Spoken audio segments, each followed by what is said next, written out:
Welcome back to Netrush Report, where rivalries, comebacks, and emotional stories turn tennis into something much bigger than a game. If you're new here, don't forget to subscribe and hit that notification bell so you never miss the drama beyond the score.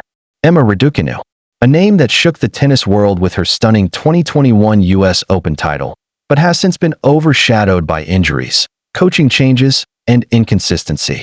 Now, with a new coach by her side, the question is clear. Has she finally found the formula to challenge the very best once again?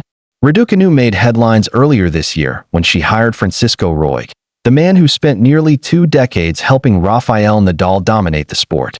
Roig also worked with Matteo Berrettini, adding serious credentials to his resume. When Raducanu brought him on in August, it felt like a bold move, one that might just change everything.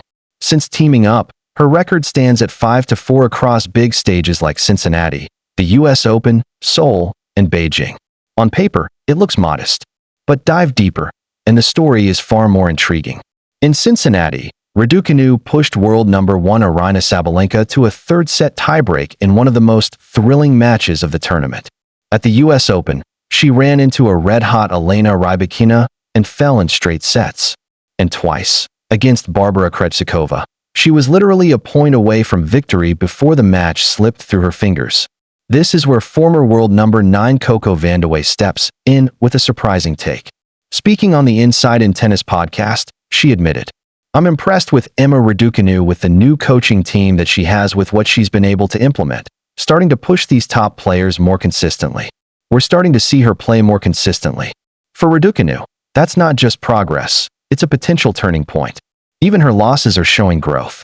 Vandeweghe highlighted one defeat in particular as a season highlight, her clash with Sabalenka. Why? Because for the first time in a long while, Raducanu showed she can go toe-to-toe with the world's best, not just in flashes, but across an entire match. And with an off-season looming, Coco believes the timing couldn't be better.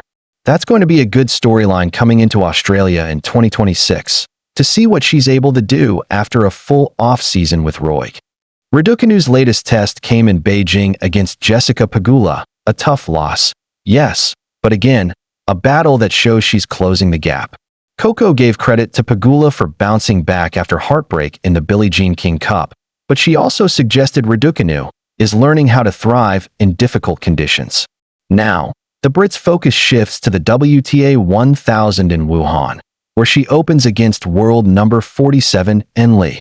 It's a matchup she'll be favored in, but it's also a chance to prove her consistency. Can she build momentum? Or will it be another near miss? Either way, the eyes of the tennis world are watching closely. Because this time, EmmaRaducanu doesn't just look like a one-hit wonder. With Francisco Roig in her corner, she looks like a player quietly building the foundation for a real comeback. So, what do you think? Has EmmaRaducanu finally made the breakthrough that will put the top players on notice? Or is she still a step away from truly rejoining the elite? Drop your thoughts in the comments below. Thanks for watching Netrush Report, your home for the stories that make tennis more than just a game. Don't forget to like, subscribe, and hit the bell so you never miss the drama beyond the score.